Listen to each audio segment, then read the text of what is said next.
This episode of the Abbott and Costello Show is called Lou's Substitutes for Joe DiMaggio. Lou receives a letter from Joe DiMaggio, who explains that he is recovering from a foot operation, and that he would appreciate Lou taking his place on the New York Yankees until he recovers. Broadcast, 11th of May 1942. Starring Lou Costello and Bud Abbott.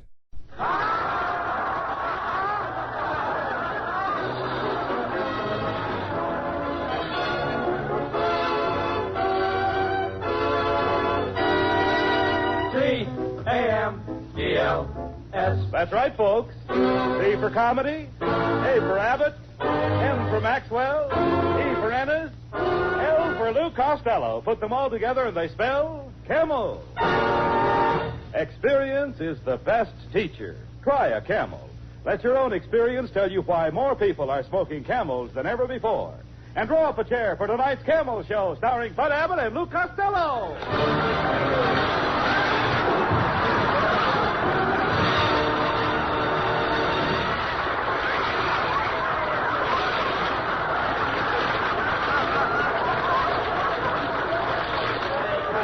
Costello, come here.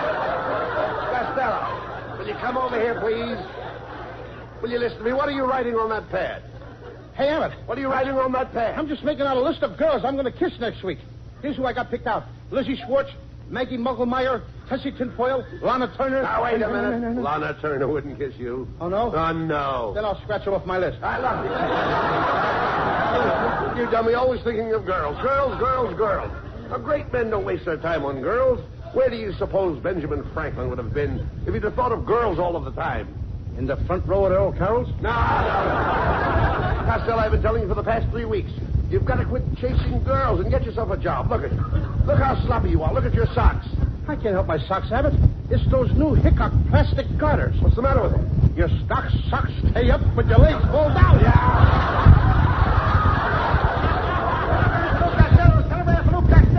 Here, boy. Out of the way, Paso. I'm looking for Lou Costello. Boy, he is Lou Costello. The famous Lou Costello. The one and only Lou Costello. Yes. That's me. Gee, I listen to you on the radio every Thursday night. You break me up when you say, how do you do? Wait a minute. That ain't me. That's the mad Russian. You're sane? Who's going to take this telegram? I'll take it. It's collect. $14. He'll take it. Oh, give it to me. Here, boy. Hey, Costello, this telegram is from Joe DiMaggio. Listen to this. Dear Lou, as you know, I am recovering from a foot operation. I would appreciate you taking my place. Appreciate you taking my place on the New York Yankees until I recover. Please report to the Yankee Stadium immediately. Signed, Joe DiMaggio. Abbott. Hey, that's wonderful. News. That's the news I've been waiting for. I'm going to be a big league ball player. Yes. DiMaggio probably heard about my playing with the Cucamonga Wildcats last year. You a ball player? I don't believe it, Costello. You know nothing about ball. Oh, no, I eat baseball. I live baseball. All night when I'm asleep, I dream about baseball. Don't you ever dream about girls? What, and miss my turn up at bat? Oh! What's the matter with you? Yes. And another thing, Abbott. What page are you on? Never mind what page you're on. And another thing, Abbott. Not only that, in Patterson, New Jersey, I worked out with a baseball team. I used to stay out till 4 o'clock in the morning. Why did you stay out till 4 o'clock in the morning? This was a girls' baseball team. Costello, if you're going to play with the New York Yankees, you really have to know something about big league baseball, Lou. I know all about baseball. All right, suppose there's a left-handed pitcher pitching. What do? I put in a right-handed batter. Now, suppose there's a right-handed pitcher pitching. I put in a left-handed batter. But now I trick you.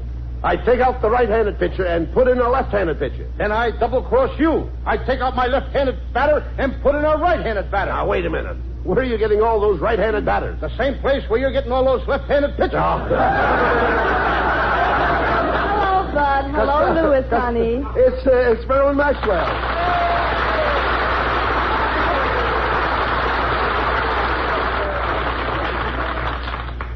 Hello, Marilyn. I've got great news. I'm going to play ball with the New York Yankees. I'm taking you along as a pitcher. Oh, now, Costello, Marilyn Maxwell can't pitch. Oh, no? You should see all the guys she struck out that were trying to get to first base. This kid has got some nice curves. Oh, Louis, you're so sweet. But I do hope you be careful. You know big league baseball is a very dangerous game. Oh, what's dangerous about baseball, Marilyn? Well, I read in the paper this morning that in the opening game in Boston, 5 players died on base. Marilyn, you don't seem to know much about baseball. Let me show you how to play indoor baseball. First, I put my left arm around your waist. Then I snuggle my head on your shoulder like this. Then I press my cheek against your cheek. Oh, wait a minute, Costello. That's not the way to play indoor baseball. How do you like that? Every season, new rules. Well, goodbye and good luck, Louis. I just know you'll become famous with those New York Yankees. Marilyn's right, Thank you, Costello. dear. This is your chance to become famous. Now, you've got a good job as a baseball player, and you might find your proper niche in life. Yes, I might. I mean, after all, if I find my...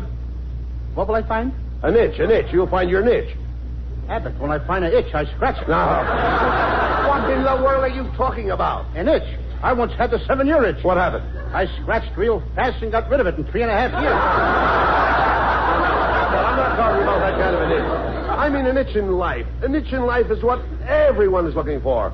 Anyone who is successful has found a niche. Well, if that's the case, I know an Airedale that is doing very well. Listen to me, Costello. When I say a niche, I don't mean a niche like you have when you have an itch.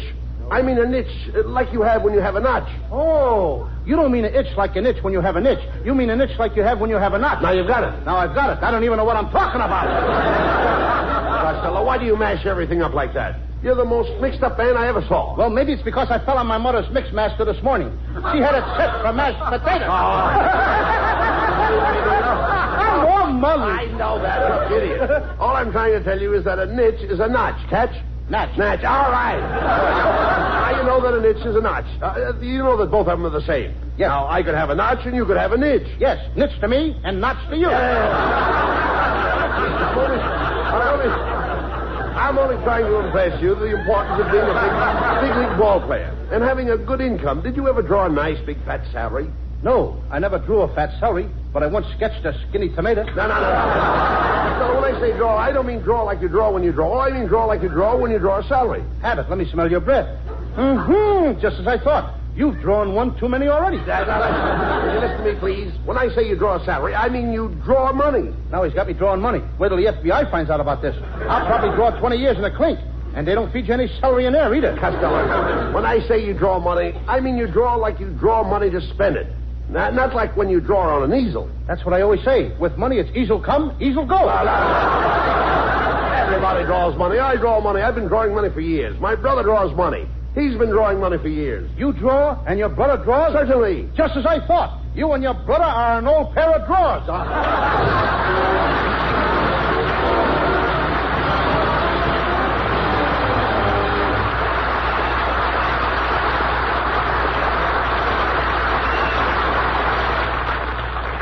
Experience is the best teacher. It happened shortly after the end of the war. 2 cigarettes glow in the dusk on the veranda of a country house as a man and woman are chatting.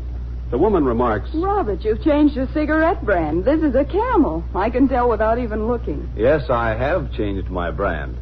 You know how we smoked whatever cigarettes we could get during the war? Don't I? Yes, I must have tried all the brands during that shortage. That's when I found I liked Camel's best. And weren't you right? Yes, experience is the best teacher. During the wartime shortage, people smoked whatever cigarettes they could get. It was this experience that taught millions the differences in cigarette quality. As smokers tried cigarette after cigarette on their T-zones, that's T for taste and T for throat, it was Camel's rich, full flavor and cool mildness that stood out from all the others. The result? Today, more people smoke Camels than ever before. Experience is the best teacher. Try a Camel.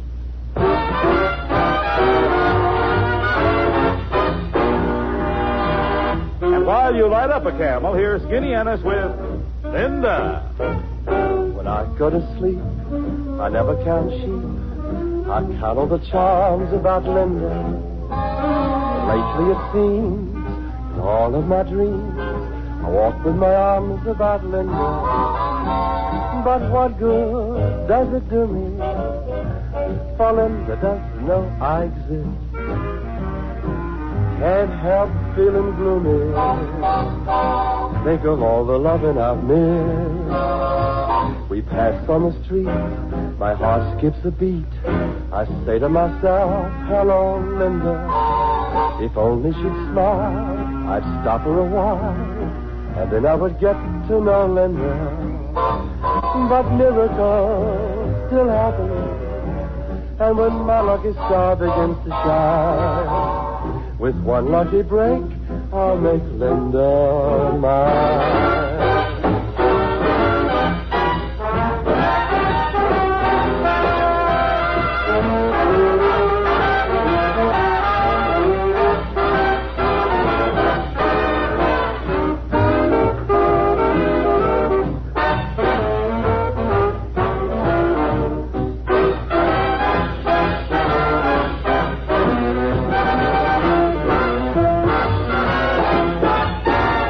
On the street, my heart skips a beat. I say to myself, hello, Linda. If only she'd smile, I'd stop her a while, and then I would get to know Linda. But miracles still happen, and when my lucky star begins to shine, with one lucky break, I'll make Linda mine.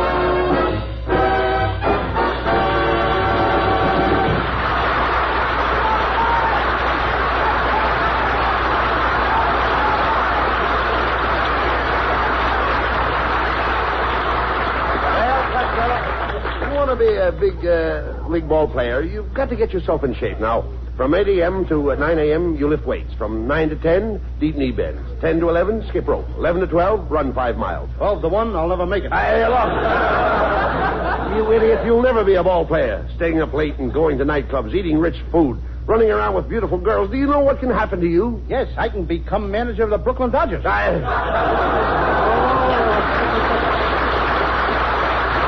Costello, I don't even know why DiMaggio picked you. You don't even know how to swing a bat. I know all about swinging bats. When I was a kid, my father used to hit me with a baseball bat. My brother used to hit me with a baseball bat. My Uncle Artie Stebbins used to hit me with a baseball bat. And my mother used to hit me with a tennis racket. With a tennis racket? Yes, she didn't like baseball. Well, it's Skinny Ennis. Hey, Costello, I heard about you taking Joe DiMaggio's place for the New York Yankees. That's right. You know, I used to pitch for the Hollywood Stars, and boy, I'll never forget my last game. There were 5 men on base. No, wait. Whoa. 5 men on base. Now, that's impossible. Did you ever see the Hollywood Stars play? Ennis, I've seen the Hollywood Stars, and I don't remember you. Oh, I've changed a lot since then. I had the biggest buck teeth you ever saw. I was the only man on the team that could slide into second base and spike you from either end. Well, so long, Fatso. So long, Skinny. So long. Hey, you know that Skinny would make an ugly skeleton? All right. Costello, don't waste time with him. Now, you've got to get ready for the opening game. Yes, I think we're going to play the Cleveland Indians. Cleveland Indians, eh? Uh-huh. Feller pitching? Certainly there's a feller pitching.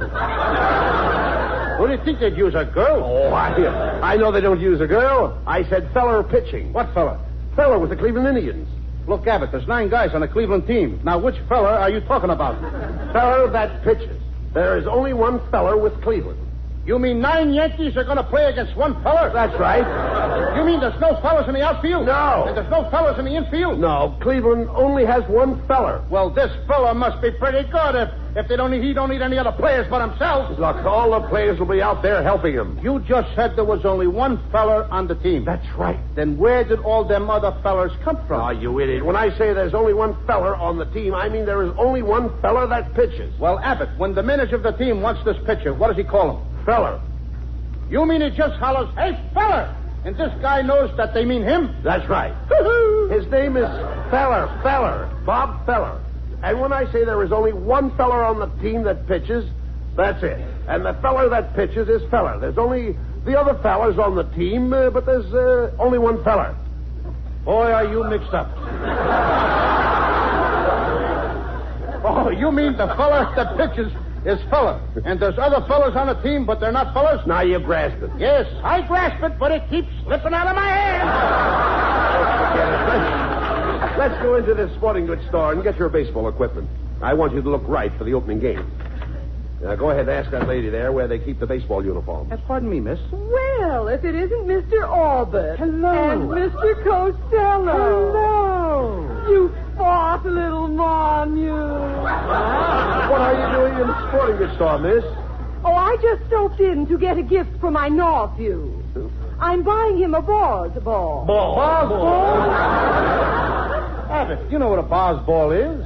That's what the poocher throws to the coocher. And the booter tries to boot a home run.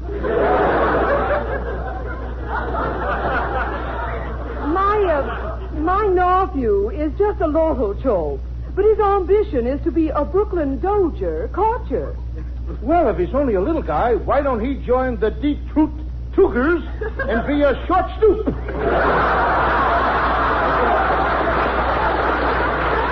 Well, I must be going. As we say in Chinese, get your gooey hot suey on to you. And a dish of gooey chop suey and a push for your bill. Hey, look, that fella. Here comes the salesman now. Well, said to bust a crab, what dive did you come out of? Well, my friend and I are here to get some baseball equipment. I'd like to see a baseball uniform that would fit Costello. So would I. Look, as Adam said to Eve, quit ribbing me. However, I'll do the best I can. We'll start with the spiked shoes. What size do you wear? 8. Oh, let me see. I've only got one pair left, and they're size 5. Maybe you can squeeze into them, Costello. Go ahead and try. Okay.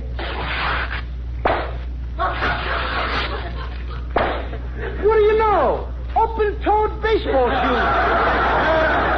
Now for the uniform. My, you're certainly a pudgy little rascal, aren't you? Mm-hmm. Aren't you overweight? I'm about 120 pounds overweight, but I'm going back to my normal weight. Yes, what's normal? 60 pounds overweight. Costello, you should really go on a diet. Yeah, of course you know what a diet is, don't you? Oh, sure. That's where you can eat all you want of everything you don't like. Young man, if you really want to reduce, why don't you exercise with a couple of dumbbells? Okay, I'm ready whenever you and Abbott are. All right. Oh, we've got to get your baseball equipment. Mister, do you have any bats? Oh, certainly. Here's a fine bat. Autographed by Slaughter of the Cardinals. This bat was made for Slaughter. Ain't you got one that was made for baseball? When he says Slaughter, he means Slaughter, the baseball player. Slaughter, the baseball player? With that bat, you could slaughter anybody. No, Costello. I'm talking about Slaughter. Everybody knows Slaughter. He knows Slaughter. Well, maybe he knows Slaughter, but I don't know him. You idiot. Everybody knows Slaughter, the baseball player. Slaughter is the man's last name. What's his first name? He knows. Now, there's a clever guy. He knows his first name. Oh, what sharpener does he wear? Oh, a baseball cap. Oh, yes, here's a dandy. This is the kind fella wears. What fella? The fella with the Cleveland Indians. There's 9 players with the Cleveland Indians. Which fella are you talking about? Oh, young man, when I say fella with the Cleveland Indians, I am only referring to one fella. The fella that pitches with the Cleveland Indians. When you say the fella with the Cleveland Indians, you're only referring to one fella. The fella that pitches for the Cleveland Indians. Yes. As Orville said to Wilbur, you're right. How do you like that? Now they're doing our routines in sporting goods stores. Oh, forget about him, Costello. Hey, wait a minute. I've got an idea. Mrs. Whitwash's late husband used to be a big league ball player. Now, he was a home run king, in other words. Now, maybe she'll give you one of his bats for good luck. Let's go over to her house and ask her. Oh, okay. I'll go right over now, huh? You're right, Abbott. As John Adams said to Henry Wadsworth Longfellow. How do you like that? I forgot what John Adams said to Henry Wadsworth Longfellow.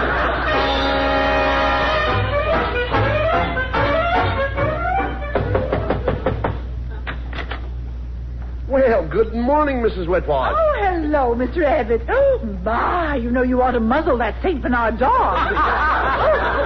Oh, pardon me, it's Costello. Tell me, Mrs. Whitwash, I wish you hadn't have said that. I was just telling Abbott your face reminds me of a rose. Oh, really? An American Beauty rose? No, a rhinoceros. Costello, Mrs. Whitwash, Costello's leaving for New York to join Joe DiMaggio's place. Take Joe's place.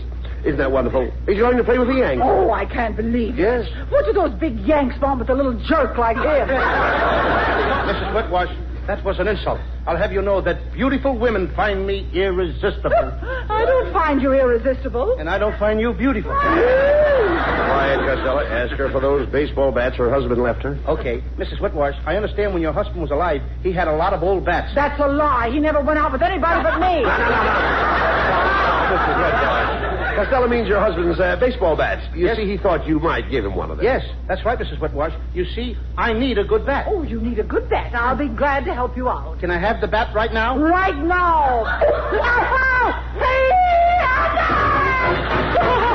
little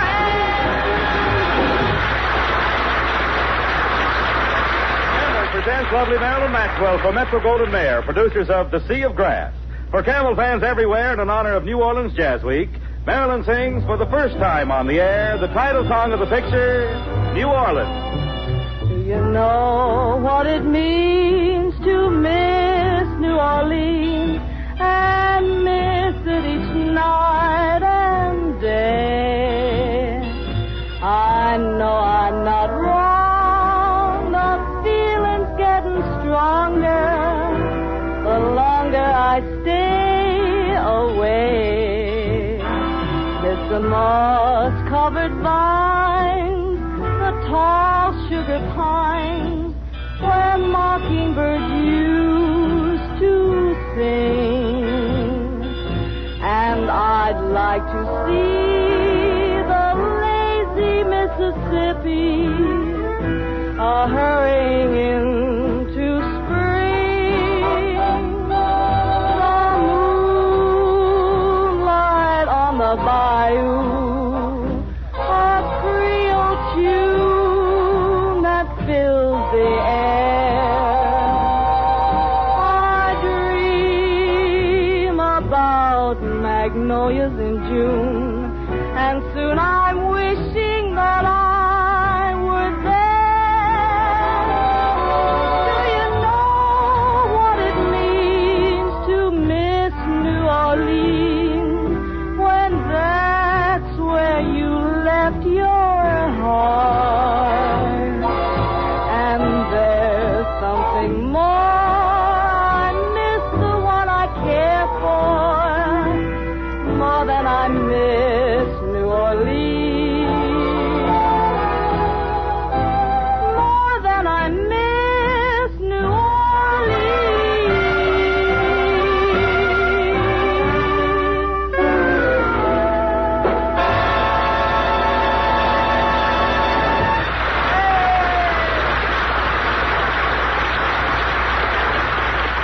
According to a recent nationwide survey, more doctors smoke Camels than any other cigarette. 3 leading independent research organizations asked this question of 113,597 doctors. What cigarette do you smoke, doctor? The brand named most was Camel. Now, you probably enjoy rich, full flavor and cool mildness in a cigarette just as much as doctors do.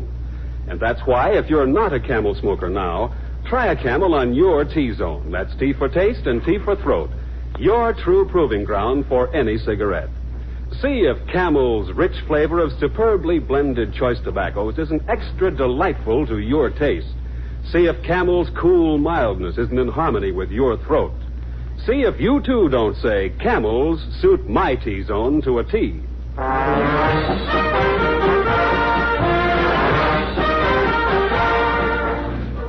Well, Costello, I'm going to New York with you.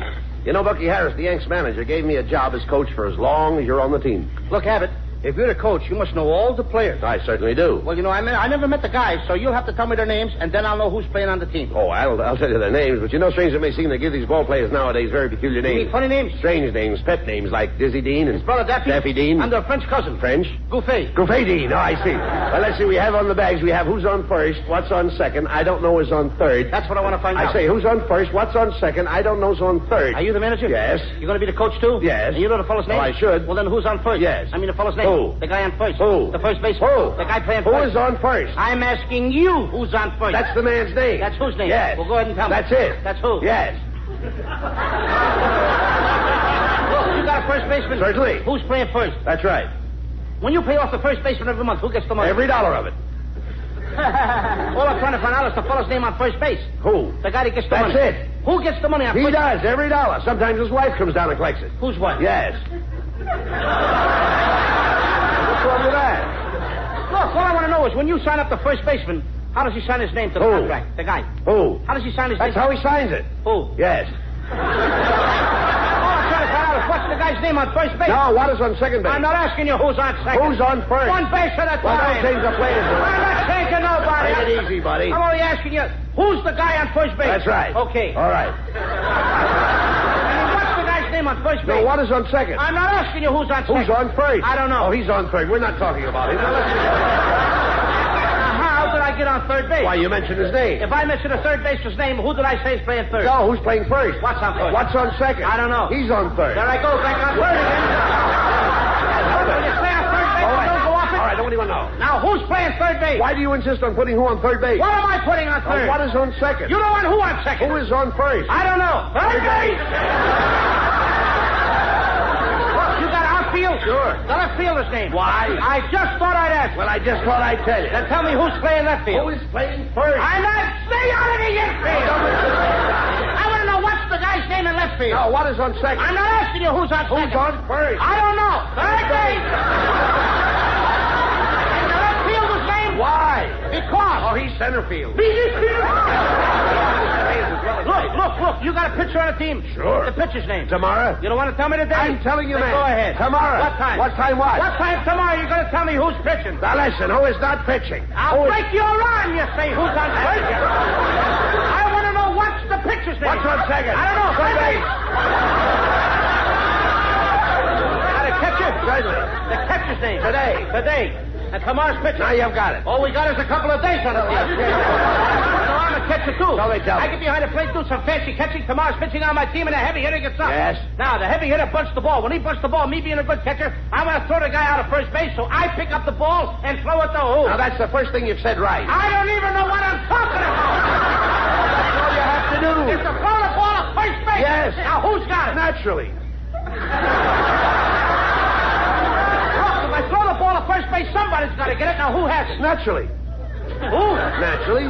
Naturally? Naturally. So I pick up the ball and I throw it to Naturally. No, you don't. You throw the ball in the hole. Naturally. That's different. That's what I said. You're not saying I that. throw the ball to You Naturally. throw it to who? Naturally. That's it. That's what I said. Listen, you ask me. I throw the ball to who? Naturally. Now you ask me. You throw the ball to who? Naturally. That's it. Same as you. Same as you. Now get it over. I throw the ball to who? Whoever it is drops the ball and the guy runs to second. Yes. Who picks up the ball and throws it to what? What throws it to? I don't know. Throws it back to tomorrow. Triple play. Yes. Another guy gets up and it's a long fly ball to because. Why? I don't know. He's on third and I don't give a darn. Well, what? I said I don't give a darn. Oh, that's our shortstop. I mean,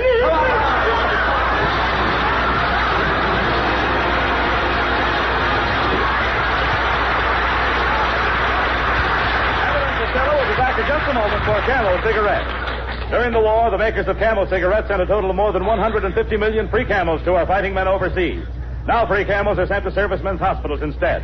This week, the Camels go to Veterans Hospital, Fort Lyon, Colorado, USAF Station Hospital, Davis-Monthan Field, Tucson, Arizona, U.S. Naval Hospital, Quantico, Virginia, U.S. Marine Hospital, Baltimore, Maryland, and Veterans Hospital, Palo Alto, California. Camel broadcasts go out to the United States 3 times a week, are rebroadcast to practically every area in the world where men are still stationed, and to our good neighbors in Central and South America. And now back to Bud Abbott and Lou Costello. What is that, Lou, you've got in your hand there? Another telegram? Hey, Abbott, look, I just got a telegram from Joe DiMaggio. Well, go ahead and read it. Okay. Dear Lou, just heard your show. I think you have the makings of the world's greatest natural ball player.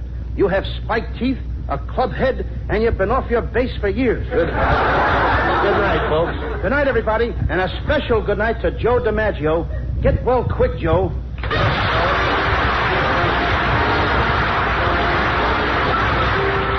Listen to Abbott and Costello again next Thursday night when Costello is going to build himself a new prefabricated house. You can imagine the trouble he'll get into. I don't know whether it'll be a 1-story house or a 2-story house, but anyway, that's another story.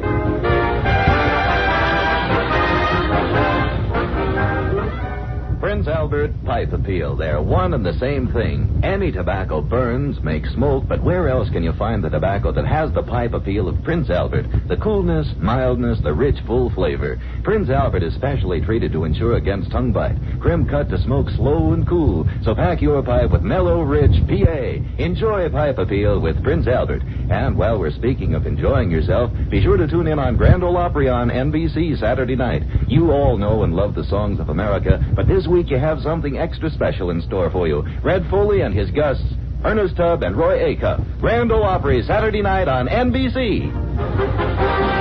Be sure to tune in next week for another great Abbott and Costello show brought to you by Camel Cigarettes. And remember, experience is the best teacher. Try a Camel. Let your own experience tell you why more people are smoking Camels than ever before. C-A-M-E-L-S.